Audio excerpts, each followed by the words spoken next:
Good. It's time now for... Johnny Dollar. Ben Tyler, Johnny. Transworld Fidelity. Oh, hi, Ben. Are you free at present? If the price is right. I mean, are you on a job? It's beginning to sound like it. Can you be on a plane for Algiers in 2 hours? Sure. Who's the client? Lorcoe, Lund, Amsterdam. You know, they're the... Diamond Cutters, an old firm. Big-time deals all over the world. Check. What happened? Oh, one of their couriers just dropped dead in the Algiers airport. Oh, too bad. He was carrying a briefcase with $100,000 worth of set stones. Top-grade diamonds. Don't tell me, Ben. Let me guess. That's right, Johnny. The briefcase is missing.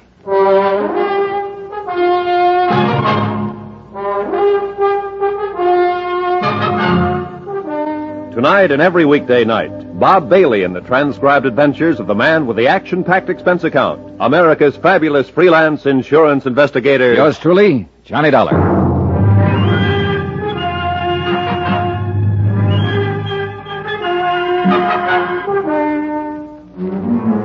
Expense account submitted by Special Investigator Johnny Dollar to the Home Office, Transworld Fidelity Company, Hartford, Connecticut. The following is an accounting of my expenditures during investigation of the Lorcoe Diamonds matter.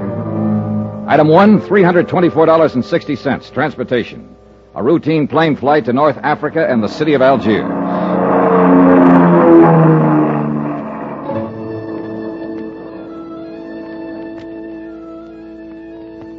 It was an easy trip, and I felt relaxed and comfortable. A feeling that was rudely terminated about 10 seconds after I got off the plane. You are Monsieur Dollar, are you not? Yeah, that's right. I am Inspector Marcus of the Algerian Customs Police. Oh, how are you, Inspector? Oh, quite well, monsieur, and vastly reassured now that you have arrived on the scene of the crime. Oh? You see, I have implicit faith in special investigators. I have encountered them in the past, so I have no doubt, but this little affair will prove most simple to you, monsieur. I see. I feel that in a mere matter of hours, voila, you will produce the guilty culprit like un lapin out of a chapeau. Inspector, I'm beginning to feel a cold wind from the north. That's odd for this time of year, isn't it? A mere passing breeze, monsieur. I shall now assume my official attitude. And that is? Extreme courtesy, complete cooperation, and the devoted service of my meager talents. On orders, you understand, from my superiors in Paris. And now, monsieur, if you will accompany me to my office. Delighted to. After you, Alphonse. My name is Pierre. Oh, sorry. Just a whimsy. Oh, yes, I know. I have heard the joke. Both jokes. Uh-huh. This way, monsieur. A man from the local diamond firm is waiting for us. A special representative, so he informs me. And so, since you yourself are a special investigator, I could perceive a certain advantage in letting him give you the facts, as I believe you say it in the States. Tie our tails together, sit back, and watch the fur fly. Is that it? Well, he is a trifle excitable, but your metaphor, however, escapes me. Oh, I doubt that, Inspector Marcus. In fact, I doubt if much of anything escapes you. You are too kind. Except, of course, $100,000 worth I of diamonds. spoke too hastily. Vanished, disappeared, right under your nose. Well, but there were extenuating circumstances. Oh, I'll bet there were. Tell me something confidentially. Did your superiors in Paris really blow their tops?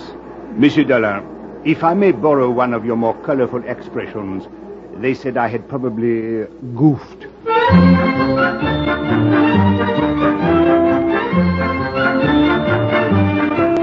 I'd met that same attitude before with local officials. To them, sending in an outsider implied they couldn't do the job themselves.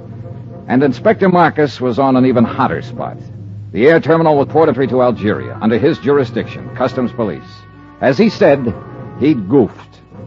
Maybe.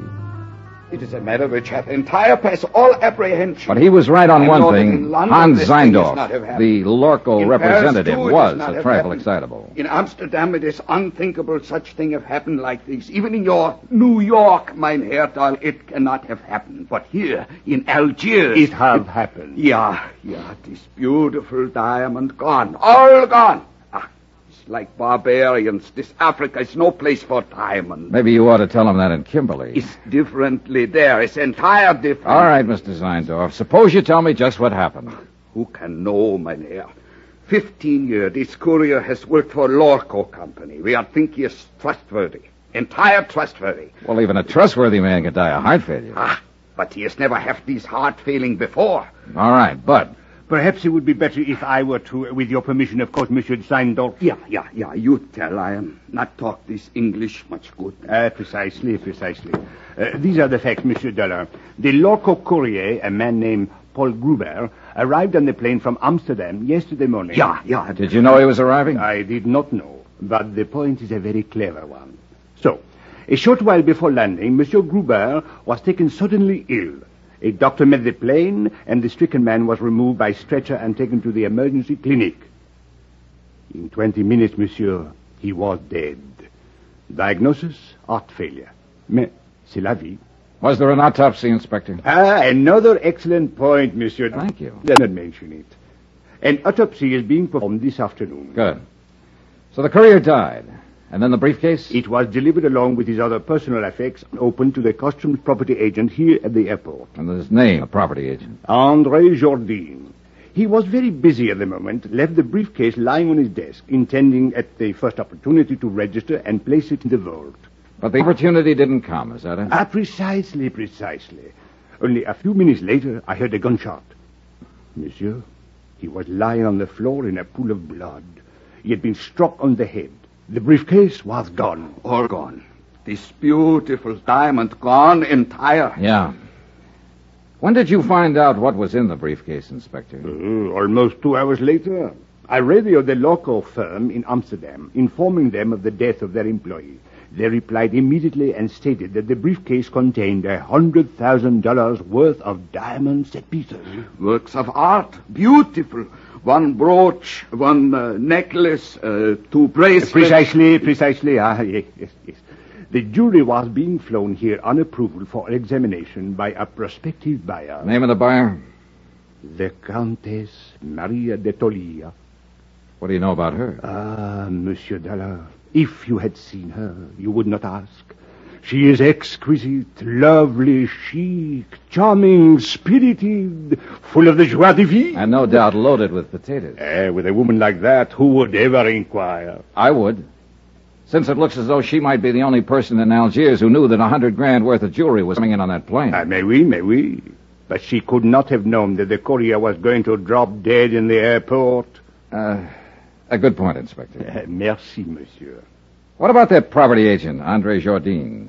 Any chance of talking to him? But of course, if he is yet able to talk. Then I guess I'll... Talking is not enough, my Relax, Mr. Seindorf. You're covered by insurance. Insurance is money. It's not my diamonds. Oh, well, if you don't want the money, you can always waive your claim. Mein Herr Dollar, are you think that I am crazily, that I am entire crazily? I talked to the plane crew who'd come in on the flight with the dying courier. I talked to Inspector Marcus's men, who'd been with him when he found the property agent lying on the floor of his office. I didn't expect much, and I got just that. But it didn't matter. I figured I may have had my man spotted already. The same old story. An ambitious and underpaid government agent opening a briefcase to register its contents and seeing the diamonds there for the taking. Hiding them quickly, then a fake slugging and firing a gun at a non-existent thief. Yeah, an old story. Expense account item 2, $3.40. Transportation into town and taxi fare to the Hospital of Our Lady of Sorrows. Inspector Marcus had phoned ahead to authorize my visit. One of the sisters led me down the corridor to the door of André Jourdain's room. She motioned silently and then turned away. I stepped inside and closed the door. Monsieur? You're André Jourdain? Mais oui, but yes. What do you want? My name is Johnny Dollar. I'm an insurance investigator. My company is the underwriter on the Lorcoe diamonds. Why have you come here? Well, to ask a couple of questions. Of course, if you'd like to consult an attorney before I have nothing to conceal, monsieur. What do you wish to know? Just exactly what happened when that briefcase disappeared. I have told it already to Inspector Marcus. Yes, I know. So now would you mind telling it to me? But there is no... Bien. I was working at the files when someone entered my office. I turned around and saw a man standing there, pointing a gun at me. Ever seen him before? No, monsieur. What did he look like? Well, he was quite tall. Heavy set? No, very thin, tall and thin. European, I believe. All right. What did he do? He ordered me to turn around, stepped up behind me, struck me with the gun. I fell against my desk. He grabbed the briefcase and ran to the door. You were still conscious? Oui, monsieur, but in terrible pain. I fumbled for my gun in the drawer of the desk and fired one shot. It is all I can remember. Uh-huh. You hadn't by any chance opened that briefcase? I had been too busy. And you didn't know what was in it? Not until they told me today. Andre, I wonder if you'd mind if I lit a corner of that bandage and took a look at that wound on your head. If you are careful, it is very painful. Oh, sure, I'll be careful. Lie still now, please. It'll just take a second. I'll lift this edge and... I think I am lucky to be alive. Yeah, very lucky. Okay, thanks. It is nothing. Andre, do you happen to know the Countess d'Atalia? The Countess? Oh, monsieur, she is unquestionably... Yeah, I know. She's lovely, exquisite, charming, chic. Well, thanks for your cooperation, Andre. A pleasure, Monsieur Dollar. Take care of that head. It's the only one you've got. Oh, you Americans are so whimsical. Oh, yeah, we're all crazily, entire crazily. My pet theory was starting to limp. That slugging wasn't phony. It had taken 14 stitches to close the cut in Andre's head. Whoever hit him hadn't been kidding. They meant it for keeps. I walked down the corridor and stood waiting for the elevator, thinking it over, trying to figure it out. But no go. I needed more facts. And a moment later, I got more facts. Monsieur Dollar, I thought I would find you here. A clever piece of deduction, Inspector. Merci bien, monsieur. Don't mention it. What's on your mind? There should be something. Well, there's got to be some reason for that smug grin. What happened? Did the thief confess? Au contraire. I was on the point of asking what progress you were making on the case. You will be happy to hear none at all. Oh, that is too bad. Inspector. Eh? Extreme courtesy, complete cooperation, the devoted services of your meager talents. Remember? Touché. Actually, I came to tell you that I now have the report of the autopsy. The courier who died of heart failure. Only, he did not die of heart failure, monsieur. Except, of course, in a very literal sense. What did he die of? Poison. Well, that was the end of a good theory.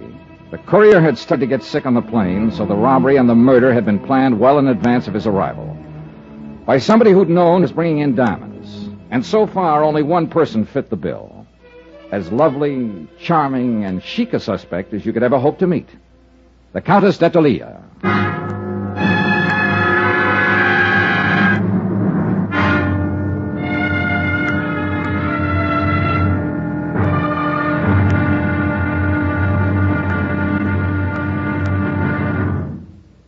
There'll be another intriguing episode in our story of the Lorcoe Diamonds matter tomorrow. Tomorrow, a lovely woman lies beautifully, and a sinister whisper drifts out of the Casbah. Join us, won't you? Yours truly, Johnny Dollar.